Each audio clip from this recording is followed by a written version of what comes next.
Hello दोस्तों, ज्ञान की कहानी चैनल पर आप सभी का स्वागत है। आज की कहानी है बेमाता की कहानी। सबसे पहले यह जान लीजिए कि बेमाता है कौन। माँ कात्यायनी को ही बेमाता कहा जाता है। बेमाता छठी वाले दिन बच्चे के भाग्य को लिखती है।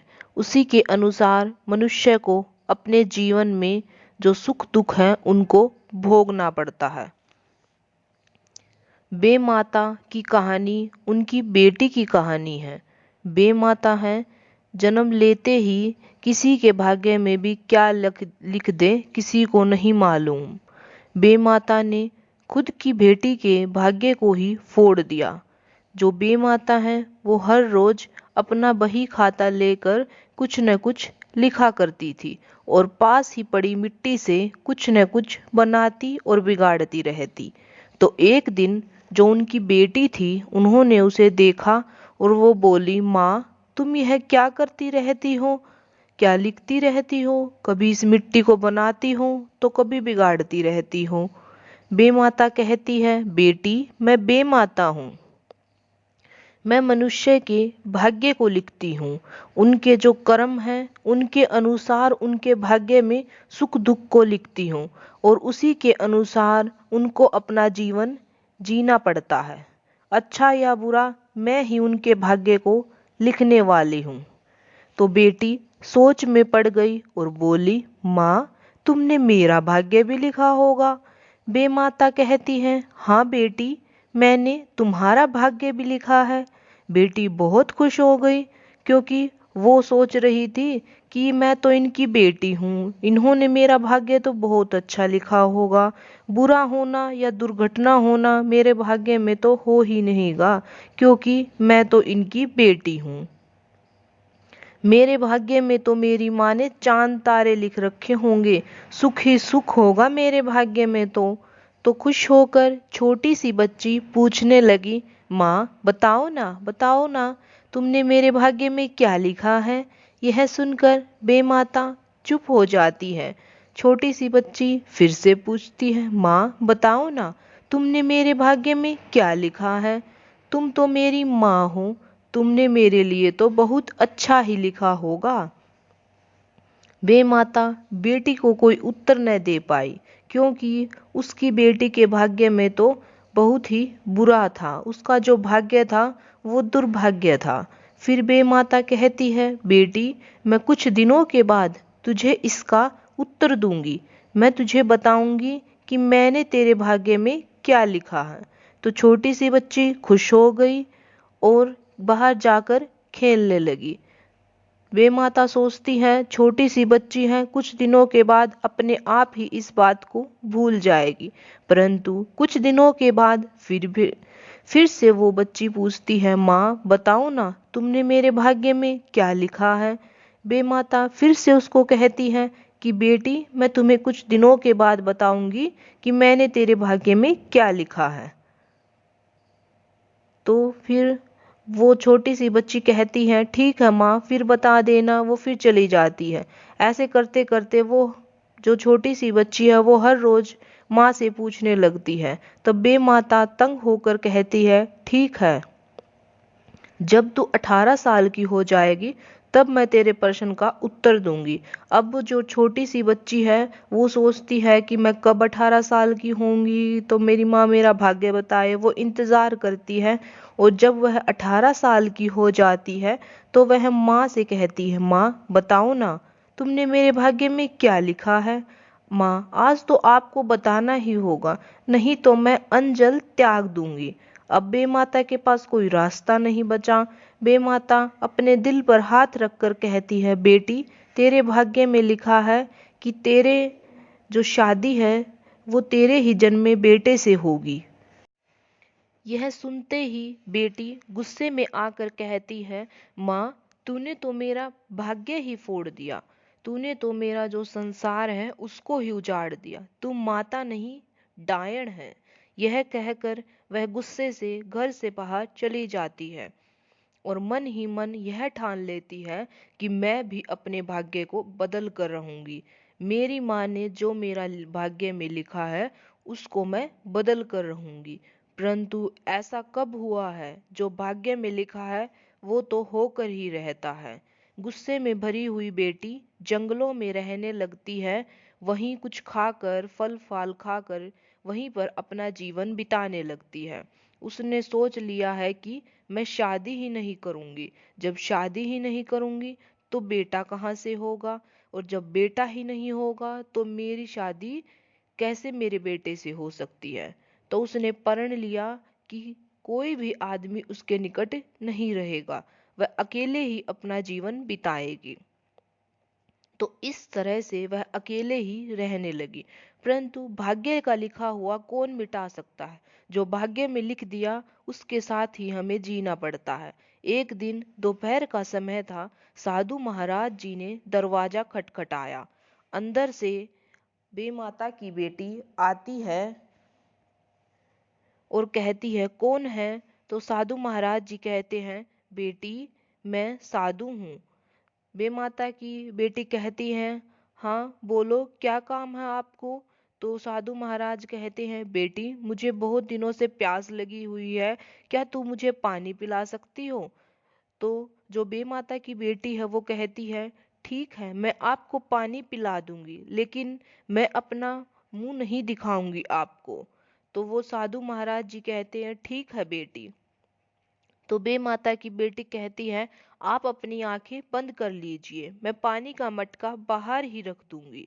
साधु महाराज बहुत तपस्वी थे। वह अपनी पानी की जो प्यास है उसको बुझाकर बहुत प्रसन्न हुए। वो बेमाता की बेटी से प्रसन्न होकर उससे आशीर्वाद दिया और वरदान दिया है कि तेरे घर बेटे का जन्म होगा। वह जो समय था वो सतयुग का समय था। उस समय की बातें सच हुआ करती थी। साधु महाराज के आशीर्वाद से बेटी को गर्भ पड़ गया और उसने 9 महीने बाद पुत्र को जन्म दिया। बेमाता की बेटी ने सोचा, जो मेरी माँ ने मेरे भाग्य में लिखा है वह मैं होने नहीं दूंगी। मैं इस बेटे को ही अपने से अलग कर दूंगी। बेमाता की बेटी ने अपनी साड़ी के आधे कपड़े से उस बेटे को लपेटकर रात के समय कुम्हार व कुम्हारिन के घर के बाहर चाक पर छोड़ आई और अपनी झोपड़ी में आकर रहने लगी। कुमार दंपत्ति निसंतान थे। उन्हें ऐसा सुंदर पुत्र प्राप्त करके बहुत खुशी हुई और जो है वो उसके साथ जीवन यापन करने लगे। ऐसे ही दिन बीतने लगे। कुछ समय बाद जब बेटा बड़ा होने लगा तो उन्होंने उसे पाठशाला भेजने का प्रण लिया। वह उसे पाठशाला भेजने लगे। वहीं पर पाठशाला में ही उसकी भेंट राजा के बेटे से हुई। दोनों पक्के दोस्त बन गए। कुम्हार का बेटा महल में आने जाने लगा। राजा रानी भी उसको पसंद करने लगे। राजा ने उसको वहीं घोड़ों की देखभाल के लिए अस्तबल में रख लिया। वहीं पर राजा ने उसको नौकरी दे दी। कुम्हार का बेटा उन्हीं जंगलों में जाने लगा जहां उसकी माँ रहती थी।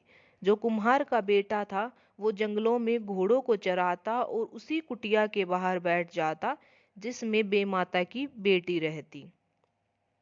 बेमाता की बेटी हर रोज घोड़ों की आवाज सुनकर बाहर देखती तो उसकी कुटिया के बाहर बहुत ही सुंदर नौजवान बैठा दिखता।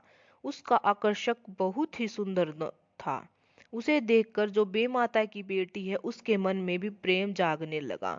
वो भी मन ही मन उसको पसंद करने लगी। बेमाता की बेटी ने सोचा, मेरी माँ ने मेरे भाग्य में जो लिखा था कि मेरी जो शादी है मेरे बेटे से होगी वो तो अब हो ही नहीं सकती, क्योंकि उसको तो मैंने कहीं फेंक दिया था। अब मेरी माँ के भाग्य का लिखा हुआ तो हो ही नहीं सकता। जो मेरी माँ का लिखा हुआ भाग्य था उसका तो डर अब खत्म हो गया। अब मैं अपनी आगे की जो जिंदगी है उसको जी सकती हूँ। बेमाता की बेटी और कुम्हार के बेटे की नजदीकियां बढ़ने लगी। कुछ दिनों के बाद दोनों ने शादी करने का फैसला किया। इससे पहले तुम मुझे बताओ, तुम्हारा घर बार क्या है? तुम्हारे माता पिता कौन है?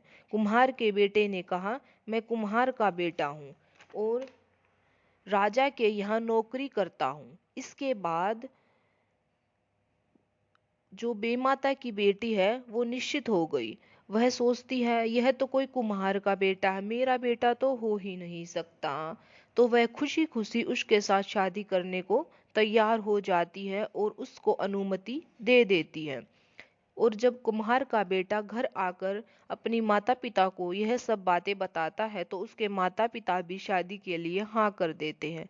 इस तरह दोनों की शादी हो जाती है और शादी की सारी रस्में होने के बाद जब एक रस्म बचती है तो उसमें जो बेमाता की बेटी है वो हंसी मजाक में उनसे पूछती है कि आप कितने साल के हो। वो कहता है यह तो मुझे भी नहीं मालूम कि मैं कितने साल का हूँ। वो कहती है ठीक है, जाकर तुम अपनी माँ से पूछो कि तुम कितने साल के हो। वो जाकर अपनी माँ से कहता है कि माँ मैं कितने साल का हूँ। माँ कहती है बेटा ये तो मुझे भी नहीं मालूम, तू कितने साल का है। शायद 20 साल का हो गया होगा। ये सभी बातें वो अपनी पत्नी से जाकर बताता है। तो बेमाता की बेटी कहती है शायद 20 साल, इसका क्या मतलब हुआ। वो जो कुम्हारिन है उनके पास जाकर कहती है आपको पता नहीं कि आपका बेटा कितने साल का हो गया, आपने उसको जन्म दिया था। तो वो कहती है नहीं बेटी मैंने उसको जन्म नहीं दिया, हमें तो हमारे घर के बाहर किसी लाल कपड़े में लिपटा हुआ इसको पाया था। तो वो जो बेमाता की बेटी है वो चौंक जाती है। तो कहती है कहीं यह वही बच्चा तो नहीं जो मैंने जन्मा था। वह डरती डरती कुम्हारिन को कहती है कि क्या आप मुझे वो लाल कपड़ा दिखा सकती हैं। तो कुम्हारिन उस लाल कपड़े को बेमाता की बेटी को दे देती है। कपड़े को देखते ही बेमाता की बेटी के पैरों के नीचे से जमीन खिसक गई कि उसकी माँ क्यों कहती थी कि उसका लिखा हुआ कोई नहीं मिटा सकता। उसने सोचा मैंने यह क्या कर दिया, अपने ही जन्मे हुए बेटे के साथ 7 फेरे ले लिए। यह सब देखकर बेमाता की बेटी वो लाल कपड़ा लेकर आग में कूद गई। जो आग थी वो मटके पकाने के लिए जला रखी थी, वह आग में कूदकर मर गई। इस कहानी से हमें यह शिक्षा मिलती है कि जो भाग्य में लिखा है वो होकर रहता है, चाहे हम कितनी ही कोशिश क्यों कर ले। बेमाता की बेटी की कहानी अच्छी लगी हो तो चैनल को लाइक शेयर सब्सक्राइब कर दो ताकि आगे भी ऐसी ही मोटिवेशनल एंड इंस्पिरेशनल कहानियाँ आप तक पहुँच सके। Thank you for watching my video.